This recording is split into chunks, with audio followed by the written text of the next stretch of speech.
Süresiz nafaka biliyorsunuz boşanma yüzünden yoksula düşecek tarafa ödenmesi gereken bir nafaka olarak kabul ediliyor.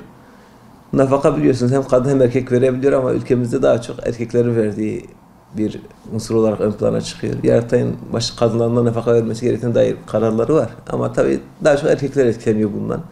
Şimdi tabii süresiz nafaka toplumumuzun biraz kanayan bir yarası olarak göz önüne çıkıyor. Kanunlara baktığımız zaman 743 sayılı Medeni Kanun'dan yapılan değişiklikten önce yani 1988 yılından önce nafaka süresi bir yıl olarak kabul ediliyordu. Bir yıldan sonra nafaka alınamıyordu. Ancak 1988'de bu kanun değiştirildi ve artık süresiz hale geldi. Şimdi tabii uygulamada zaman zaman sıkıntılar sebep olabiliyor. Elbette ki boşanma yüzünden yoksula düşen tarafa bir miktar yardım etmek gerekiyor. Birçok kadın bu konuda mağdur olduğunu biliyoruz ama bu konuda mağdur olan özellikle erkekler tarafından çok fazla mağdur olanlar da var. Televizyonlarda görüyoruz. 10 gün evli kaldım diyor, 20 yıldır nafaka ödüyorum diyor. Ki bakıyorsunuz kadın evlenmiş, çoluk çocuğa karışmış ama resmi olarak evlilik yapmadığı için de bu nafaka geçilmiyor. Bu da bir takım sıkıntılara sebep olabiliyor. Daha önce bu konu Anayasa Mahkemesi'nin gündemine de geldi. 2011 yılında Anayasa Mahkemesi'nin mahkemede başvuru yapıldı. Mahkeme o süreçte yaptığı incelemede bir kısım insanların bu konuda mağdur olduğunu göz önüne almasına rağmen iptal kararı vermedi. Anayasaya aykırı bulmadı bu hükmü. Fakat anayasaya aykırı bulunmaması bu kanunun değişmeyeceği anlamına gelmiyor. Kanunun artık toplumda bu konuda bir talep var. Bu kanunun değişmesi gerektiğini düşünüyorum. Tabii süresiz nafaka mağdurları platformu da kuruldu biliyorsunuz. Zaman zaman seslerini duyurmaya çalışıyorlar. Haklı taleplerini duyurmaya çalışıyorlar. Bir kere insanların nafakasını ödeyemedi diye cezaevine girmemesi lazım. Sonuçta o insanın bir geliri yoksa, ödeyecek imkanı yoksa gidip hırsızlık yapıp ödeme durumundan bahsedemeyiz.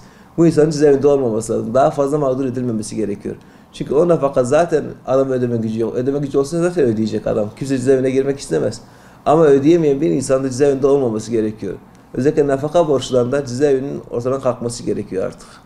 Hükümet ne gibi adım atması lazım? Yani bu süreyi, bu nafaka süresiyle ilgili neler yapabilir? Aslında çözümü çok basit. Kanuna basit bir madde ekleyerek veya basit bir cümle ekleyerek çok rahat bu sorun çözülebilir. Eski kanundaki gibi bir yıllık bir süreyle sınırlandırabilir, 5 yıl denebilir, 10 yıl denebilir. Farklı bir şekilde düzenlemeyle bunun sınırlaması yapılabilir. Ama bu sınırlama olmadığı müddetçe de insanlar mağdur olmaya devam edecektir.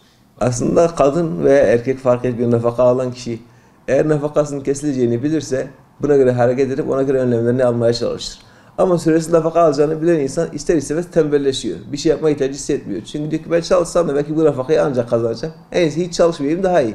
Ve icabında evleniyor ama resmi evlilik yapıyor, gayri resmi evlilik yapıyor bu sefer. Veya farklı ilişkiler içerisine girebiliyor. O yüzden bu tür şeyleri de engellemek açısından nafakaya bir süre sınırlaması getirmek gerekiyor. Süresiz nafakanın aslında bir diğer sıkıntısı da insanları daha çok boşanmaya teşvik etmesi. Yani aslında basit bir mesele olacakken bir konu veya çok rahat çözülebilecekken insanlar ben boşanırım nafakamı da alırım deyip çok rahat boşanma yoluna gidebiliyorlar. Bu da ister istemez ailelerin dağılmasını, çocukların parçalanması sürecini ortaya çıkarabiliyor. Bu yönden aile bir sakıncası var bunun.